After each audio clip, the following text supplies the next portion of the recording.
अस्सलाम वालेकुम, welcome back to my YouTube channel. आज मैं आपसे शेयर करूंगी बहुत ही लजीज, बहुत ही स्पाइसी और मुंह में घुल जाने वाली मटन कढ़ाई बनाने की रेसिपी। बहुत ही जल्दी और झटपट से तैयार हो जाती है और खाने में बहुत ही लजीज बनती है। तो चले बनाना स्टार्ट करते हैं। तो मटन कढ़ाई बनाने के लिए हमें यहाँ पर एक प्याज चाहिए जो कि लार्ज साइज़ का होना चाहिए, और मैंने इसे चॉपर में चॉप कर लिया था ताकि थोड़ा छोटा छोटा सा ये हो जाए, हमें बहुत ज़्यादा रफली नहीं चाहिए था। हाफ़ के जी मैंने टमाटर लिए थे। टमाटरों का जो छिलका था वो मैंने रिमूव कर लिया था। 3 से 4 यहाँ पर हमें चाहिए सब्ज़ मिर्चें। 1 टेबलस्पून जाएगा इसमें अदरक का पेस्ट और 1 टेबलस्पून जाएगा लहसुन का पेस्ट। तो बनाना स्टार्ट करते हैं।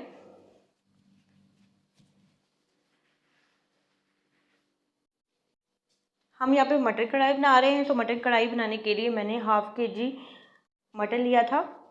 ये फ्रीज़ किया हुआ है। फ्रीज़ अगर आपके पास कोई भी मीट वगैरह होता है तो थोड़ा सा उससे पहले पानी से आप अच्छी तरह से एक दफ़ा वॉश कर लें। साथ ही इसमें मैं ऐड कर दूँगी प्याज जो कि मैंने चॉप किया हुआ था। मोस्टली जब हम कोई भी कढ़ाई बनाते हैं तो उसमें प्याज वगैरह को ऐड नहीं किया जाता है, लेकिन यहाँ पे थोड़ा सा इसका टेस्ट मज़ीद अच्छा बनाने के लिए मैंने इसमें प्याज को ऐड किया है। साथ ही जो लहसुन का पेस्ट था, अदरक का पेस्ट था, वो भी मैं इसमें ऐड कर दूँगी।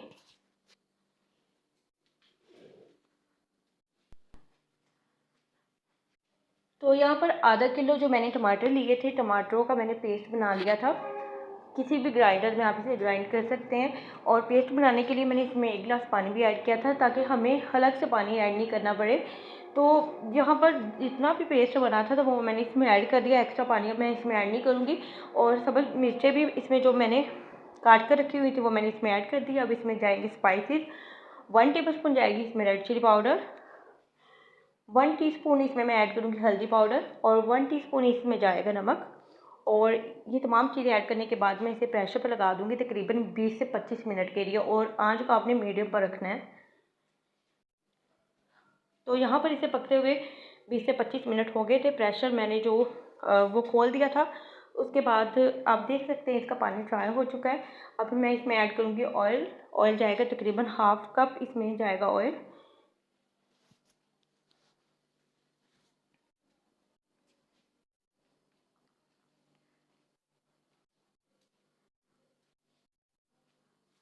ऑयल ऐड करने के बाद इसकी आपने अच्छी तरह से बुनाई करनी है तकरीबन 5 से 7 मिनट के लिए, ताकि जो मसाला है वो बिल्कुल स्मूथ सा हो जाए और एक अच्छा सा इसका मसाला तैयार हो जाए।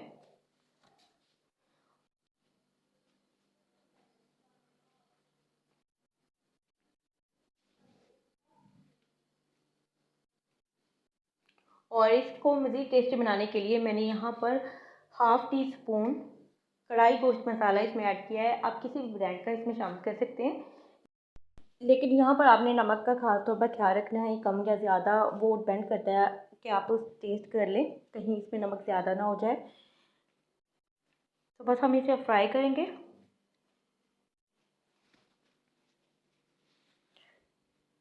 और यहाँ पर इसकी बुनाई करते हुए मुझे तकरीबन 5 से 7 मिनट हो चुके हैं।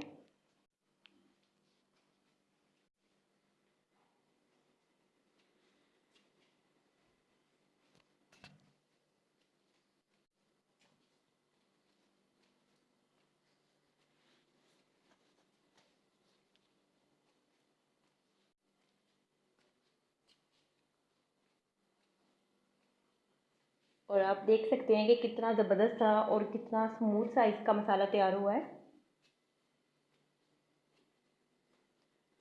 आधा कप यहाँ पर मेरे पास था योगर्ट, और थोड़ा सा मैं इसमें पानी ऐड किया था तकरीबन 3 से 4 टेबलस्पून।